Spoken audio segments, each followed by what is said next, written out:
When I was 18, my dad began dating the woman with whom he'd spend most of the remainder of his life. 6 months into their relationship, her eldest son died when he was hit by a car. At his funeral, the body was placed in an open casket. And I remember my dad telling me how helpful he found this. You could see that his soul wasn't there anymore. He said to me, he wasn't there. Our sermon this morning is about bodies and souls. We'll be asking questions such as these. What is the mind?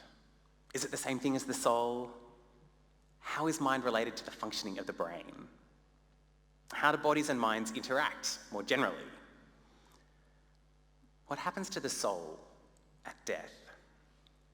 Does the soul perish along with the body, or does the soul survive the death of the body? Is belief in the soul's immortality biblical? How does it sit along that great Bible theme of the resurrection of the dead? Our fundamental question is this: of what does the human being most basically consist? A body and a soul, or just a body? Now, today's topic is a strange one for two reasons, I think.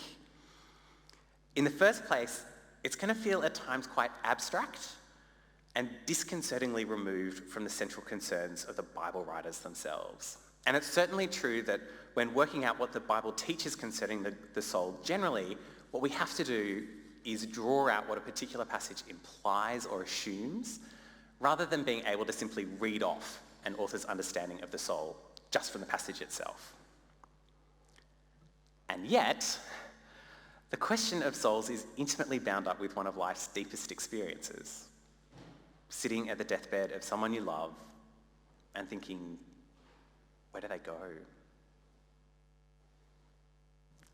In the second place, reading about how Christians have thought about the soul over the centuries is really to be faced with the fact that Christians who have exactly the same understanding of the gospel as you and me and each other, those truths central to who Jesus is and what he came to do, can and have in fact believed wildly different things concerning what the soul is. This morning we're going to begin somewhat counterintuitively, not with the Bible, but with the understanding of the soul as it developed in ancient Greece, focusing in on the soul as it's described in Plato's Phaedo and Aristotle's On the Soul. We're then going to turn to the Bible passages we've just had read for us by Kevin and ask, what do these passages imply or assume regarding the nature of the soul and how it relates to the body? We're then going to look at Gregory of Nyssa's dialogue on the soul and the resurrection to see how one early Christian thought to think through this topic, both biblically and in dialogue with the intellectual culture of his own day. And then we're going to finish by jumping forward into the 20th century and asking whether advances in neurobiology have made belief in the soul redundant, and how Christians today might like to integrate biblical views about the human being with recent developments in brain science. So that's all we're doing today. Right. Part 1. The nature of the soul in Plato and Aristotle. Now, the first thing to say here is that the ancient Greeks produced many different theories about the human person, including materialism, which is probably the dominant view today.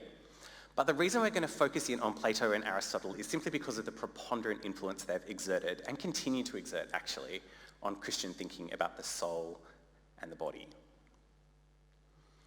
Plato's Phaedo is a dialogue set during the final hours of the life of Socrates, Plato's teacher. In the Phaedo, Plato revisits Socrates' last conversation with his friends prior to drinking the hemlock that would kill him. Plato shows Socrates movingly consoling his friends by teaching them about the immortality of the soul. For Socrates, the body is the soul's outer garment. The soul itself belongs to eternity. It lives in the body as in a prison.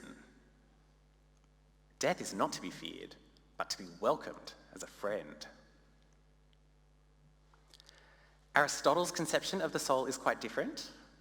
Now, Aristotle was the pupil of Plato, and he was also the teacher of Alexander the Great. And for him, the soul provides the form of the body. The soul is an ordering principle. It gives shape to the raw matter of which our bodies consist. The body exists for the sake of the soul, but souls are also dependent upon bodies for gathering the information they need to direct the whole person towards proper flourishing. So if for Plato, the real you is your soul, for Aristotle, the true self is best thought of as a composite of body and soul. Okay, keep that all in mind as we head into part 2, soul and body in the Bible. We come now to this morning's readings, and we're going to ask the same question we asked of Plato and Aristotle, namely, what does the human person consist of? Our first passage came from Ecclesiastes. The preacher, most likely picking up on the language of Genesis 1 through to 3, thinks of human beings as bodies shaped from the dust into which God breathes life. As in Psalm 104, when God withdraws his breath or spirit, they die and return to the dust from which they came. Now, the teacher's position is not that the human being is annihilated on death. Rather, he's expressing uncertainty as to the ultimate resting place of the human spirit which survives the death of the body. Does it go down into the earth, or does it rise upward? Nonetheless, death is far from being pictured as a release from the prison house of the body, as it is in Plato. Rather, death reinforces our similarity to the animals and humbles us under the judgment of God. Now, the brief passage from Job that Kevin read for us seems to push in a different direction. Here, Job appears to expect something like a resurrection body in which he'll see God, who will vindicate him against the false accusations of his friends in the end. To borrow a phrase from N.T. Wright, he looks forward to a life after death. But there are two significant problems with this interpretation. The first is that this picture runs counter to the teaching of the rest of the book, in which Job thinks of his post-mortem existence in Sheol, basically with a sense of relief, and as a place where he'll finally be free of the persecuting wrath of God, which he experiences in his present fleshly body. The second problem is that these verses present multiple difficulties for the translator, which is why you'll notice that in your modern Bible, there's like lots and lots of footnotes between verses 25 and 26. Typically, Bible scholars date the emergence of a strong hope for personal resurrection to the very end of the Old Testament period, achieving dominance only in the apocryphal and pseudepigraphic literature written between the close of the Old Testament canon and the writing of the New. Nonetheless, it's important to see that even in the absence of a strong resurrection hope, Old Testament beliefs about life after death presuppose some form of body-mind dualism. But notice the contrast with Plato. Death might be considered a release for someone like Job, whose body is racked with suffering, but in general, body and soul are meant to go together. It's an impoverished self that survives the death of the body in Sheol. Death enters the world as a result of sin, and far from being perceived as a friend, is thought of as humanity's great enemy. Turning to the New Testament, we see at once that a great change has come over what God's people expect to have happen to them after their death. In common with most first century Judaism, the writers of the New Testament look forward to a general resurrection of all people at the end of the age, in which the souls of those who have died will be reunited with their bodies. The righteous will live an embodied life with God, while the wicked will suffer punishment again in the body for what they've done during their life on earth. Now, this is the picture that's presupposed by Jesus' parable of Lazarus and the rich man, a picture that he and his listeners would have had in common. Now, the second and major difference, of course, between the writers of the New Testament and those of the Old is their conviction that Jesus Christ has already been raised from the dead as the first fruits of the general resurrection to come. And this means that in contrast to the worldview implicit in Ecclesiastes and Job, Sheol is no longer thought of simply as a place under the earth where the souls of the dead live out a shadowy existence after the decay of their earthly bodies, but is instead thought of as a place where souls await the resurrection of their bodies. And as in the Hades of the Greeks, the Hebrew Sheol is given a more elaborate geography. The righteous dead dwell in the bosom of Abraham, as Jesus puts it in his parable, while the wicked dead experience, even as they await reunion with their recreated bodies, a foretaste of the suffering to come.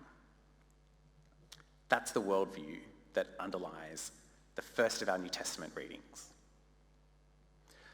For we know, writes Paul, that if the earthly tent we live in is destroyed, we have a building from God, an eternal house in heaven, not built by human hands.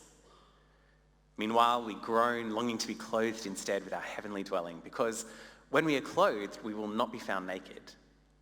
For while we are in this tent, we groan and are burdened, because we do not wish to be unclothed, but to be clothed instead with our heavenly dwelling, so that what is mortal may be swallowed up in life. The earthly tent referred to by Paul is his physical, mortal body. The body encloses Paul's soul, much as a tent encases the hiker who spends the night deep in the woods. Just as a tent will eventually show signs of wear and tear, so the human body gradually, or all at once, in the case of Paul, comes apart. The eternal house in heaven is Paul's resurrection body. When we die, we take off our mortal body, much as we might strip off our clothes at the end of the day, but this nakedness or bodiliness of the soul is in contrast to Plato an undesirable state of affairs. And this is in part what makes the prospect of death so terrible. Our souls are meant to be housed in bodies. Being without a body is unnatural. So the focus of Paul's hope is for his heavenly dwelling, his resurrection body, with which he expects his soul to be clothed at the end of the age. Now, this is a complex passage, and you'll note that the key interpretative move that I've made here is to say that Paul's heavenly dwelling is the resurrection body he expects to receive from God at the end of the age. And in my view, Paul speaks of it as already existing in heaven, as a way of emphasizing its indestructibility and the certainty of his receiving it on the last day, not because he expects to jump into it seamlessly at the moment of his death. Now, this isn't the only way of understanding those verses, but I think it's the best one because I think it makes the most overall sense of Paul's teaching about the resurrection in both 1 and 2 Corinthians. But what about the interval of time that will elapse between Paul's death and his receipt of a resurrection body at the end of the age, the nakedness that he speaks of in 2 Corinthians 5? Well, elsewhere in his letters, Paul develops 2 pictures that speak to this state. On the one hand, he can describe it, as he does in 1 Thessalonians, as sleep. On the other hand, he can talk of it as being with the Lord, as he does in Philippians. Now, again, my own view is that Paul uses the language of sleep metaphorically to emphasize the fact that the death of the body is not the end of the story for Christians. Rather, just as we wake from sleep, substantially the same as we were when we went to bed, so in the resurrection we will be recognizably ourselves, albeit the glory of our resurrection bodies will far outshine the splendor of the ones we now have. And I then take much more literally the language of being with the Lord from Philippians 1. At death, I think, our souls will dwell with heaven with Jesus. We'll be conscious, we'll be with God as we await the resurrection body that God will give us on the last day, when Jesus returns to earth and the last judgment takes place. This brings us quite naturally to the 4th of our readings for today, Jesus' instruction to his disciples not to be afraid of those who kill the body but cannot kill the soul, but rather to be afraid of the one who can destroy both soul and body in hell. Jesus has been warning his disciples that they're going to face heated opposition when announcing that the kingdom of heaven has come near. And again, just as in 2 Corinthians 5, where Paul is really teaching about the resurrection and beliefs about the soul only surface implicitly as he unfolds his argument, Jesus here is really teaching about the reality of final judgment and accountability to God against the backdrop of earthly persecution. But nonetheless, for our purposes, it's worth asking the question, what view of the soul does Jesus' teaching imply? Jesus seems to be in continuity with the rest of the Bible in saying that human beings consist of body and soul, and that the soul survives the death of the mortal body. What he adds, though, is that the soul does not possess immortality of itself, but is able to be destroyed by God in hell. And this is one of those passages in the New Testament that seem to picture hell not as a place of everlasting torment, but as one of annihilation. But I do want to acknowledge that there are passages in the New Testament that point in both directions. Part 3, body and soul in Gregory of Nyssa. Okay, the question I want to broach now is this. What happens when a biblically literate Christian wants to set out his Christian beliefs about the soul in the context of a wider culture deeply indebted to the thinking of Plato and Aristotle? Happily, we have just such an example in the person of the 4th century theologian Gregory of Nyssa. At some point after the death of his brother Basil, himself an important theologian, Gregory wrote a dialogue entitled On the Soul and the Resurrection. The dialogue begins with Gregory himself laid low by the news of his brother Basil's death, arriving at the house of their sister, Macrina, seeking consolation. But as he approaches her, he notices that she too is showing the signs of a mortal illness. And the ensuing dialogue consists of a composed and relaxed Macrina teaching a distraught Gregory about the nature of the soul and the resurrection hope of the Christian, much as Plato depicted the condemned Socrates consoling his friends on the eve of his death. Now, On the Soul and the Resurrection is a fascinating text because in it we can see biblical passages being consciously brought into conversation with key Platonic and Aristotelian doctrines concerning the soul. Sometimes, as you would expect, a commitment to Scripture means explicitly repudiating part of the intellectual furniture of the surrounding culture. Gregory, for example, rejects Plato's belief in the transmigration of souls, or what we would call reincarnation. Sometimes, however, an idea from Plato has captured Gregory's imagination and leads him arguably to accommodate the Christian faith to his surrounding culture in what we would think of as an illegitimate way. For example, there's a passage in Plato's Phaedo where Socrates speaks about the sorrow that souls who've immersed themselves in worldly cares experience when they're separated from their bodies at death. And Gregory develops this in a fascinating direction, arguing that God will use suffering to purify souls of their worldly attachments after death in what seems to be an anticipation of the medieval idea of purgatory. Now, most Protestant Christians, of course, are going to find Gregory's position just not well enough founded in Scripture, on the one hand, and on the other hand, just possibly compromising Jesus' finished work on the cross. And so I think they're going to be a little bit sceptical of Gregory's argument at that point. Gregory's dialogue on the soul and the resurrection, however, will be inspiring for any Christian who thinks it's important to integrate her faith with everything else she holds to be true.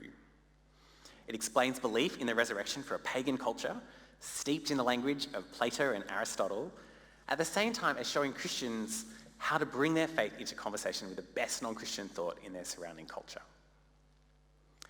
That brings us to part 4, body and mind in the context of 20th and 21st century neurobiology. We now come to the last part of this sermon, and here we're going to be asking, don't recent scientific advances in the understanding of the brain make belief in the soul redundant?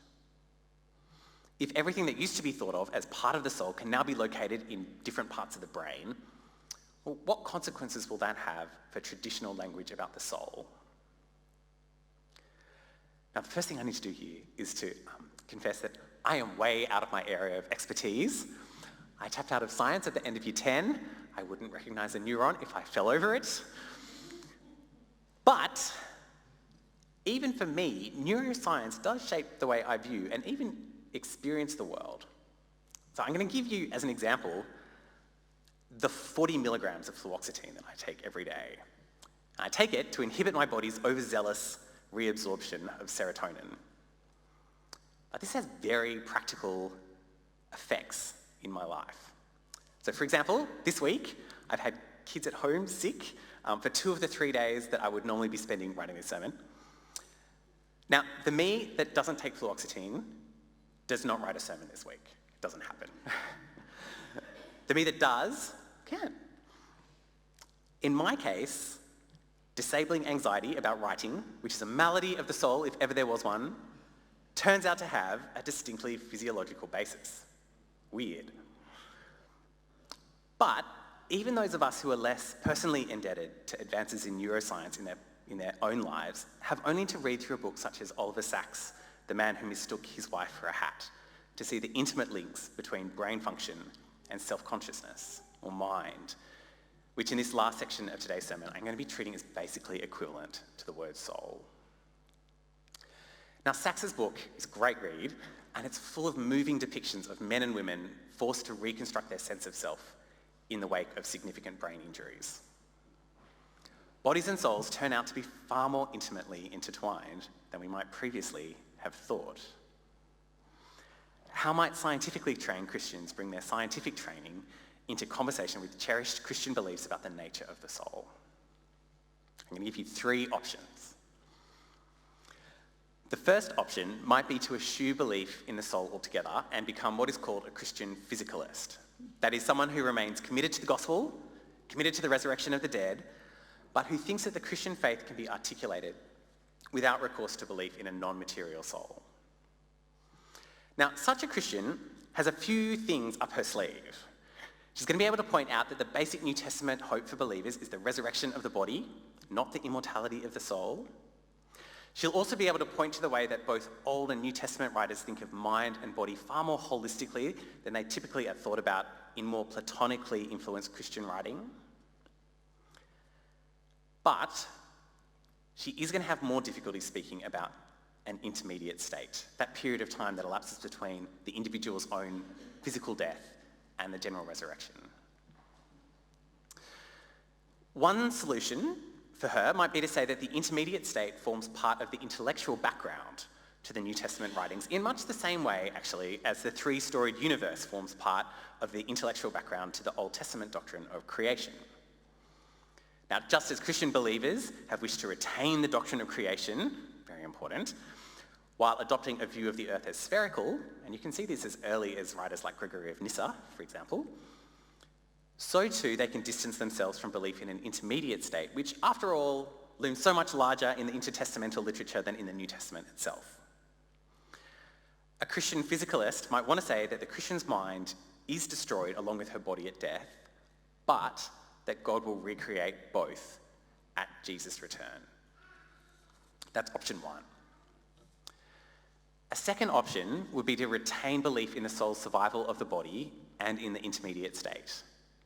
Now, this option is going to be attractive to Christians who think that the scattered biblical references to an intermediate state of souls awaiting their resurrection bodies amounts to something more than a culturally bound background to biblical resurrection faith, and who think that actually going to be with Jesus when you die and await your resurrection body is itself an important part of Christian hope. And these people will acknowledge that while many, if not all, the activities we associate with mind appear to be enabled by the brain, the soul nevertheless is something distinct from the brain, and that God will maintain it after the death of our body so as to ensure that the self who inhabits our resurrection body is recognisably the same as the one that once dwelt in our earthly body. That's option 2. There's also a third option, which is to view mind as an emergent property of the different functions of the brain as they develop through interaction with the surrounding world. Even though the soul, on this view, emerges purely out of the physical configuration of the brain, once it exists, the mind does enjoy a relative independence from the body so as to be able to survive the destruction of the body at death. And this option is going to be attractive for Christians who want to pay more than lip service to the insights of contemporary neuroscience, but who also wish to uphold a traditional Christian understanding of the intermediate state. The drawback to this view, I think, is that I think it's going to have difficulty in recognising the existence of a mind or self in people who fall outside the range of normal human development, such as children who die in their mother's womb, for example. I think that might be a problem with this view. Now, while working out which of these options is going to provide the best way forward, it's also important to step back and to look at what the doctrine of the intermediate state is trying to protect. Now, as far as I can see, over and above the obvious function of capturing and systematising the various allusions to it in the New Testament, the doctrine of the intermediate state is trying to ensure that the you, who will live forever with Christ at his return, is in a meaningful way the same you that lives together in your mortal body, much as the doctrine of the resurrection body is designed to account for a meaningful continuity between your weak mortal body and the glorious transformed body that you'll inhabit at Jesus' return. Now, the basic argument of this sermon, I suppose, has been that the resurrection of the body and the immortality of the soul need not be seen as competing doctrines, but as mutually supportive ones, provided that the latter is shorn of a Platonic view of the body as something bad in itself. But more important still is the way that today's passages, and others like them, speak to God's faithfulness, not just to his creation as a whole, mind-blowing as that is, but to the individuals who form part of it, to you, to me, now, and at the moment of our deaths.